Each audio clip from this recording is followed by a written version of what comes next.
Welcome back. Today's topic is on blood offerings and blood rituals. Jump in that, some in that bitch. Jump in that fire.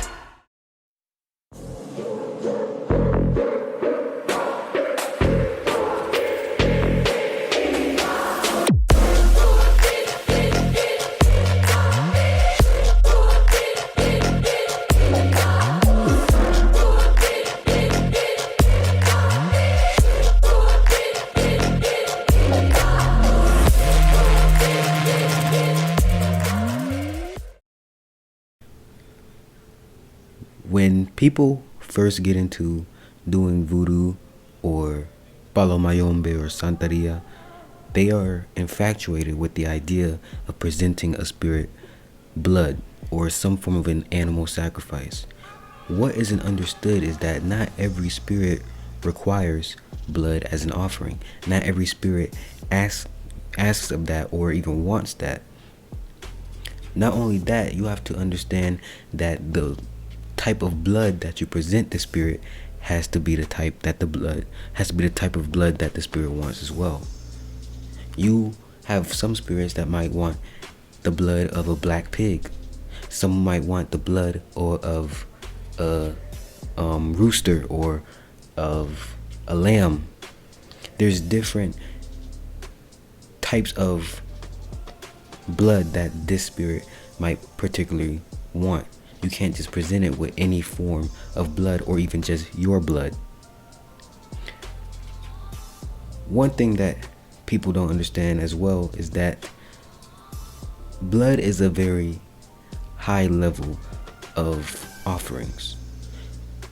You have different levels to your offerings. You have your regular cooked food offerings or fruit and vegetables. You have incense, you have alcohol, you have water. And some spirits take prayer as an offering. So you have different grades to your offering, different levels to your offering. Blood is a very high grade form of offerings. So when you get a spirit blood, what you are doing is empowering that spirit with the high level of an offering, something that is above incense and above just regular fruits and vegetables. The pro to this is that when you ask the spirit to do a particular task, that spirit might go out of its way to complete that task for you, because it's all about reciprocation of energy. If you want a big thing done, you have to present a big offering. So if you present the spirit with blood, it might do a better job at it rather than if you would have presented it with incense.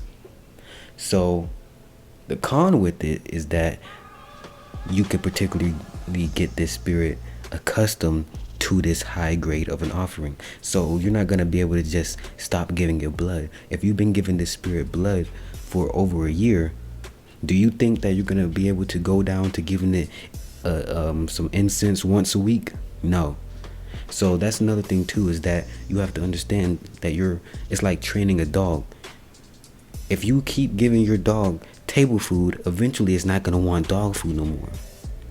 Same thing with the spirits. If you keep giving them blood offerings every 2 days, every 3 days, you're not going to be able to go back down to incense or go back down to fruits and vegetables, because what happens when you can't provide that blood anymore? What happens when you move to a location where you can't sacrifice an animal? You're going to have to come to an agreement with that spirit to work out what offerings are going to be accepted. Now let's get into blood rituals. You have a lot of times where you see people, and this is glamorized within within Hollywood. You have a lot of times where you see in a movie, you see a person cut their finger and let their blood drip into a candle or drip onto a symbol or into a jar or something of that nature. Me personally, I don't like incorporating my essence, that much of my essence, into a working, because a lot of times when you do that, you are now going to be under the influence of whatever working that might be. So let's say, for example, it's a honey jar. If you put that much of your essence, something as strong as your personal blood, you're going to feel a lot of the effects that that honey jar would have made the other person feel. Not only that, let's say you do a specific working and you incorporated your blood into it. If you did that working wrong, it has a higher potential of backfiring, and backfiring with more aggressiveness, because you put so much of your essence into that working. That's if you do it incorrectly, of course.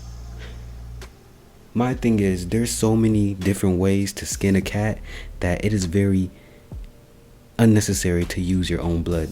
There's so many other avenues that you can go about getting something done. Typically, a picture and a name will do the same thing as your blood or your semen or your pee. It will do, or your hair, your nails, whatever. It'll do the same thing if you have a picture and the name written down on a piece of paper. There's multiple ways to skin a cat. That's all for this video. Like, share, and subscribe.